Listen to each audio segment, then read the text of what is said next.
We're also at the end of Mark's Gospel. Interesting feature of Mark is that the shorter ending actually has a lot to recommend it compared to the longer, although it doesn't change the outcome of the Gospel or the meaning in any way. And different people have different views of it. Veltz's commentary in the Concordia Commentary series is one that is strongly in favor of the shorter ending. And it is a great ending because it is actually open-ended and fits in with the theme of Mark's Gospel, as we'll see in just a little bit. But don't worry about which ending to pick because both endings are all about the resurrection of Jesus, and we'll talk about that, especially looking at verses 6 through 8 in our text today. So the English Standard Version of verse 6 says, "You seek Jesus of Nazareth, who was crucified." However, when we look at the Greek grammar of that, and it just so happens that Veltz also wrote the Greek grammar from which I learned the Greek language. So looking at the Greek grammar of it, this is what it actually says. It says that you seek Jesus the Nazarene, the one who is crucified. And there's a big difference there because as we look at it, there is a lot of meaning from saying that Jesus is the one who is crucified. So Jesus, our Lord, is never not the crucified one. The cross doesn't disappear from our view. Rather, the cross is sanctified. And the life of those who follow Jesus will be triumphant, even as our Lord was triumphant, but only through the cross. This confirms one of Mark's themes of disciples taking up our cross and following Jesus. Verse 6 goes on to say, "He has risen. He is not here. See the place where they laid him."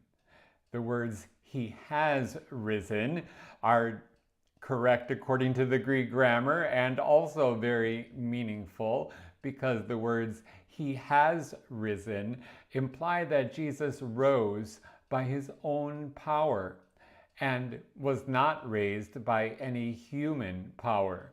So Jesus has authority over death, even his own. Then verse 7 says, "But go tell his disciples and Peter that he is going before you to Galilee. There you will see him, just as he told you." So this is indeed the main theme in Mark's Gospel. Seeing follows upon believing, so that if you believe Jesus' words, you truly do see him.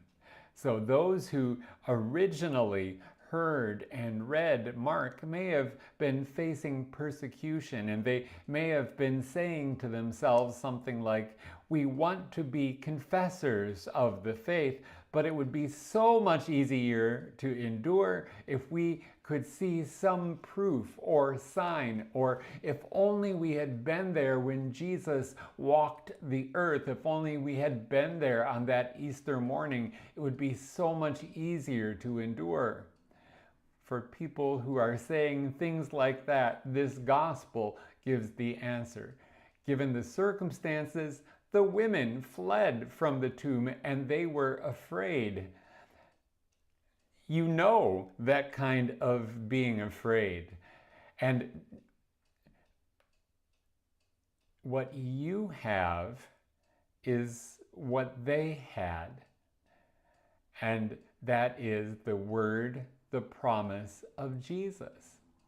And it was and is and would be just as Jesus told the women, and just as Jesus tells you.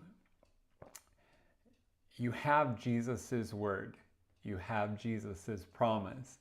and that is all you need. That is certainly true of us. We have what we need, the word, the promise of Jesus, and that is all we truly need. For Jesus lives. He is risen from the dead and has gone before us, and believing, we too will see him. Well, I hope that gives you a little bit of insight into this shorter ending of Mark's Gospel and also into the resurrection of our Lord. And soon we will be celebrating Easter, and soon I look forward to seeing you again. God's blessings, and we'll catch you again tomorrow.